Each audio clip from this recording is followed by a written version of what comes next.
Welcome back to Legends videos of me highlighting some of my favorite players of the past. This particular week, I'm highlighting one of my favorite quarterbacks of all time. His name is Warren Moon. Warren was special to me for a number of reasons. Not only his arm strength, he had like this single chin strap and this like open face mask. For a quarterback, I guess you need it for vision, but he had one or two single bars on the face mask as well. So you had a chance to really look at Warren, right? And what I mean by that is he was a starting African-American quarterback. Wasn't a lot of them back then, and it was thought to be that African-Americans wasn't smart enough to play the position. If I didn't bring this up, I wouldn't be doing this post any justice. Because of that, Warren fought a lot of criticism from the day that he decided to pick up a football. Warren hails from the Los Angeles area, where he's actually one of maybe 7 children, but definitely 6 sisters that I read about. In that, he would go on to lose his father at a very young age, I believe at the age of 7. Not having a lot of outlets and a lot of opportunities before him, Warren returned to sports and to football. He would find his true talent. In high school, though, he would kind of juggle in the sense of progressing as a player. Although he would play the quarterback position, he wouldn't go and turn the heads of scouts and head coaches in the Division I level right away. Therefore, that would send Warren to community college, going the long route to the National Football League. At the community college level, he would go on to break records as you would expect. With doing so, he would start to get some looks from the University of Washington in the Pac-8 at the time. They would offer Warren Moon a scholarship. Warren would accept the scholarship and turn the Pac-8 on his head. A Pac-8 championship, a Rose Bowl championship, and him being named Player of the Year. A lot of teams, a lot of scouts just still wasn't convinced, be it his race, be it his ability to make decisions and make something happen with the ball time after time. The National Football League still wasn't sold on Warren Moon, which would send him packing to Canada, not giving up on his dream. Warren would find himself in the CFL for 6 years, playing for the Edmonton Eskimos, leading them to a 78-82 record as a starting quarterback. But what's more impressive than that, he would lead them to 5 consecutive Grey Cup championships and being named the 2 MVPs of those. His arm strength would be revolutionary. And by the time that in 1982, Warren would be the first quarterback of any league to throw for over 5,000 yards.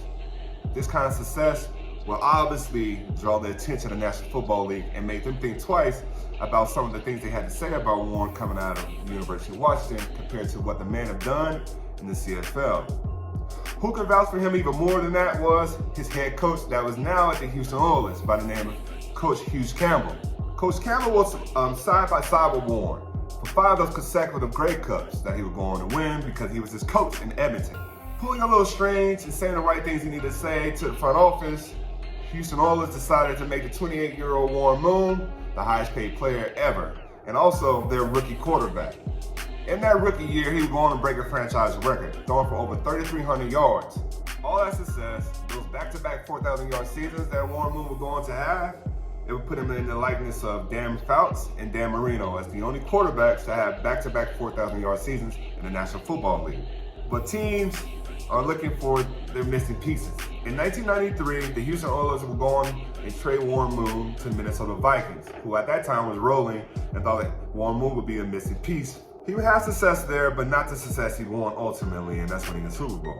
In 1996, Warren would go on to break his collarbone, which will lead to him then being traded off to 1997 to the Seattle Seahawks. In 2001, Warren Moon would go on to retire from the game of football at the age of 44.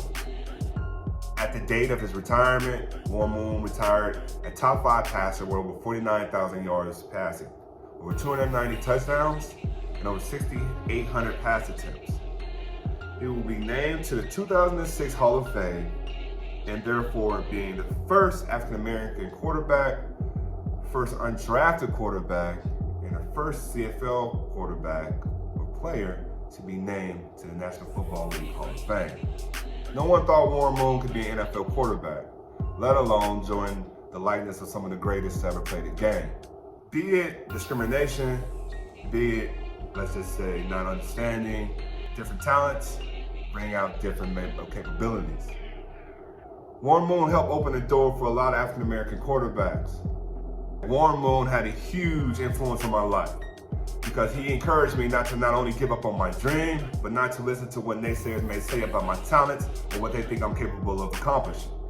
Warren Moon showed that from the moment in high school where he had to go to community college to the National Football League, not picking up the call the first time he was eligible to play in the league. CFL, NFL, no matter where the man would pick up a pigskin, Warren Moon would find the open receiver, throw one of the prettiest ball you'll ever see thrown in the National Football League, and done all while not getting the respect that he should have gotten while he was playing in the National Football League. Hard to stay motivated, hard to stay on top.